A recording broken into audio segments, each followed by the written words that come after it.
This is literally my 400th take on this intro for this video. Oh my god. So I finally decided what I want to do for my Hamlet project. I will be introducing, presenting a whole bunch of conspiracy theories that I have spent a lot of time researching on and finding evidence to support my theories.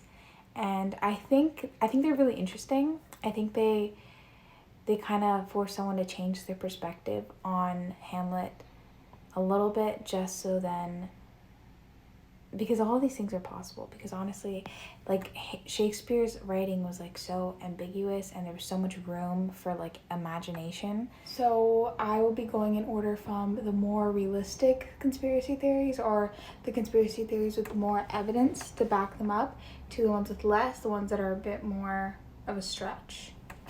So the first one that I'm going to be talking about is the conspiracy theory that Claudius and Gertrude were having an affair prior to King Hamlet's murder.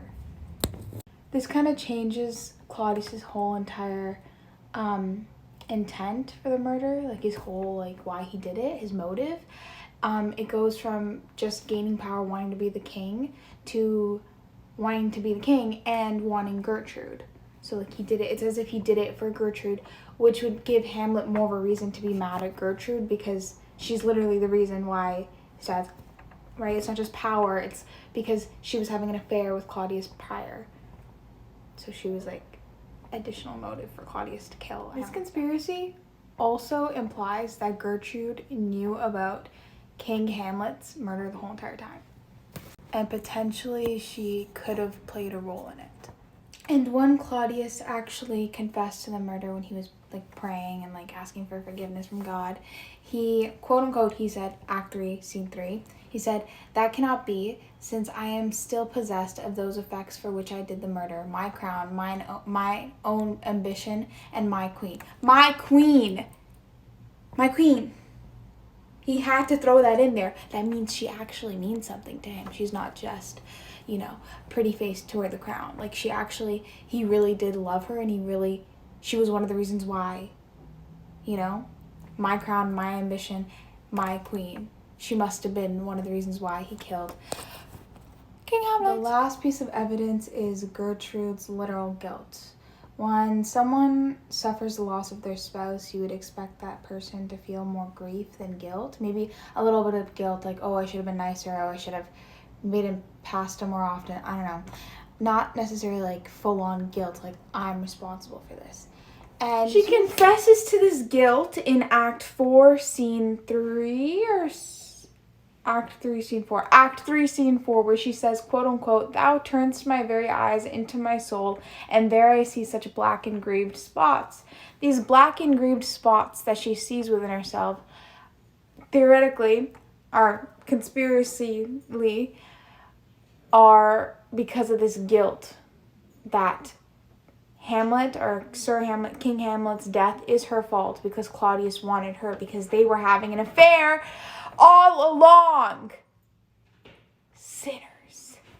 So that concludes the first conspiracy theory of Gertrude having an affair with Claudius prior to their marriage, prior to King Hamlet's death, and Gertrude being one of the reasons why Claudius killed Sir Hamlet, not just for the power, being king. My second conspiracy theory is, drumroll, is that Ophelia was pregnant. I don't even think this is a conspiracy theory. After listening to this evidence, you're fully gonna think that this isn't even a conspiracy theory. This actually happened. Just putting that out there. So Shakespeare never mentions Hamlet and Ophelia actually having sex, but given the following evidence that I'm gonna give, I wouldn't be shocking if they did have premarital sex. First of all, Hamlet promised Ophelia his hand in marriage, which she verifies in one of her songs in Act 4, Scene 5, where she sings, "Before you tumbled me, you promised me to wed." Not only did Hamlet promise his hand in marriage, but Hamlet's mom, Gertrude, wanted them to get married as well.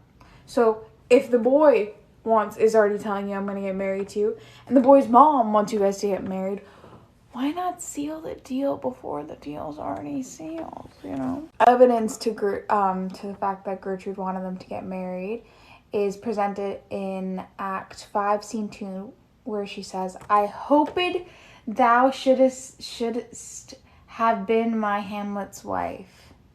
Oh. After hearing all that, like, it's pretty easy for a girl like Ophelia to fall into the temptation of premarital sex. So now that we've established, you know, the first part of the conspiracy, them having sex, let's get into the pregnancy part of it. My first piece of evidence is from Act 3, Scene 1, when Hamlet says to Ophelia, to a nunnery, go. Nunnery is slang for, pardon my language, whorehouse, but a nunnery is low-key the perfect place to send an unmarried pregnant girl. Because A, she's away from public eye, aka shame, and B, the nuns can help take care of her before and after the birth or labor. The second piece of evidence is from Act 4, Scene 5, when Ophelia was giving away flowers with medicinal purposes. She kept one specific herb for herself, and that herb was rue. The reason I'm pointing out the fact that she kept the rue to herself is because, first of all, the symbolic meaning behind rue, the herb, is regret. And this is the best part. Rue is also known to be an incredibly powerful abortifacient, which means it's lethally toxic to a little fetus. Like, you cannot use it during pregnancy. It can cause miscarriages. It can cause so many problems. Basically, bye-bye baby if you take this stuff or if you use this herb. So, I mean, this conspiracy theory could also explain her suicide. I mean, I'm sure Hamlet played a huge role in her suicide, but it's possible that this pregnancy also impacted her decision to just, you know, kill herself. Like, say the rue didn't work and, you know, she ran out of options. She didn't want to face the shame. She didn't want to raise the baby alone because at this point she felt like Hamlet was gone, like she lost him.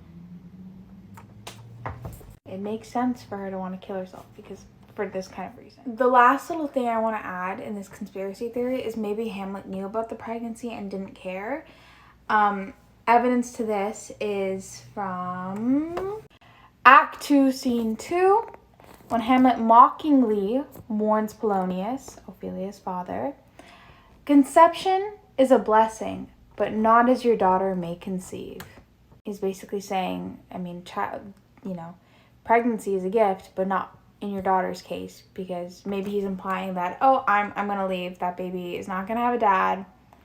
Sucks to suck for your daughter. It would make sense for him to think like that. Hamlet was kind of losing his senses at that, you know, throughout this whole play, honestly. That concludes conspiracy number 2, Ophelia being pregnant throughout the play, and that being potentially another reason why she killed herself. This conspiracy is kind of wild, but for some reason, it makes total sense to me.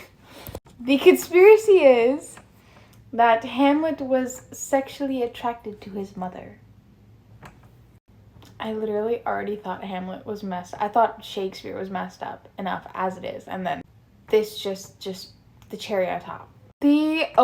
Something called the Oedipus, I'm not sure, no, Oedipus. That doesn't sound right. Oedipus. Oedipus? Oedipus. Oedipus. Oedipus.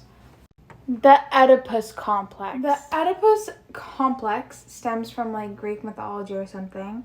It's basically a psychoanalytic theory that states or that describes a desire for sexual involvement with the parent of the opposite sex. I literally had to read that off my notes because it just doesn't. Basically, in this conspiracy, the theory is supposed to explain Hamlet's subconscious sexual attraction to his mother. And after hearing the following evidence, it might just make sense to you. Basically, the storyline, the whole point of the play Hamlet is Prince Hamlet trying to avenge his father who was murdered by Claudius. So basically, the whole point of the play, Prince Hamlet kill Claudius. That's all he had to do. That's all the play is. That is what it's about. But for some reason, it took 5 whole acts and like 20 people dying for him to accomplish this one simple goal, which wasn't that hard to do in the 1700s. Everyone was killing everyone back then. So why did it take Hamlet so long to kill Claudius? Well, this conspiracy theory with the backbone of the Oedipus complex, it basically states 2 reasons why it took Hamlet so long to kill Claudius. Reason number 1, because Hamlet was low-key grateful that Claudius killed Hamlet's father, because Hamlet was always jealous of his father's relationship with his mother, their sexual relationship. Reason number 2 was because Hamlet was living his Oedipal fantasy through Claudius. And it kind of makes sense because technically Hamlet didn't kill Claudius until Gertrude was dead. It was almost like he was under some Oedipus complex, I hate that word, Oedipus complex spell. And once Gertrude died, that spell was broken and he was finally able to see clearly and accomplish his goal of avenging his father's death by killing Claudius, which he did after Gertrude died because she drank the wine. Also, Hamlet and his mom had such a weird relationship. And he's like obsessed with her sex life, like to a gross level. I couldn't even imagine my parents kissing, let alone, just like Hamlet said in Act 1, Scene 2, say to my mother, "Oh, most wicked speed, to post with such dexterity to incestuous sheets." I'm sorry. That's not something you say to your mom.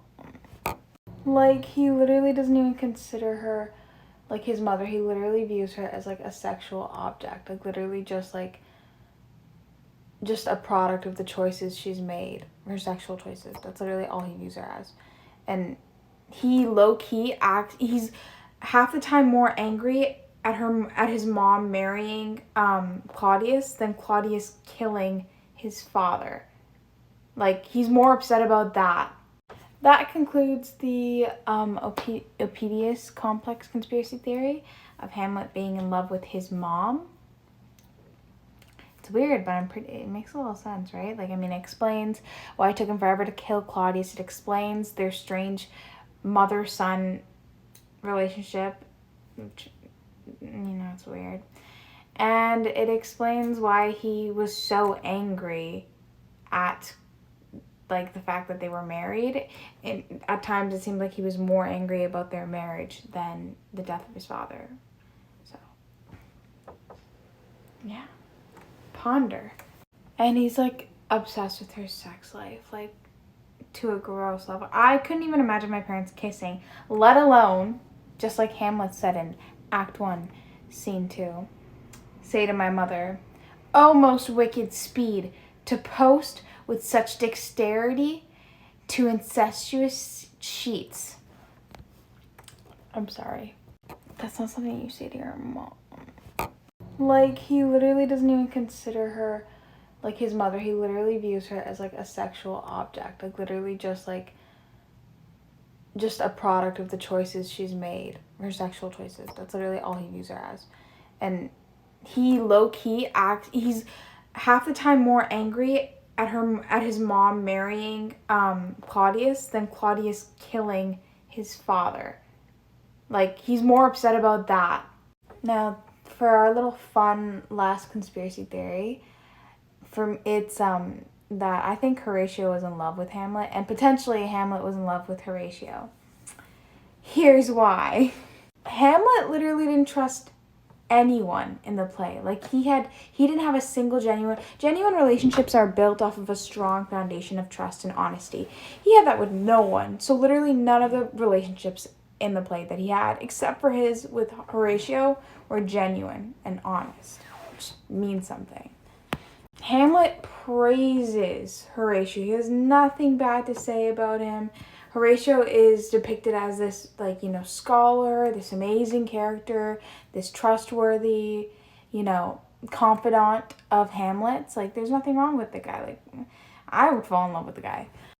Literally, like, Horatio, this is what really like pushed me to think that Horatio was in love with Hamlet. He was ready to kill himself when Hamlet died. Like, that's a big deal. You know? Like, you only do that kind of stuff for your soulmate. So I think that Horatio literally thought that Hamlet was his soulmate and he wanted to be with him in his afterlife. And he was ready to literally kill himself when Hamlet passed. Like, that was the tip of the chair. No.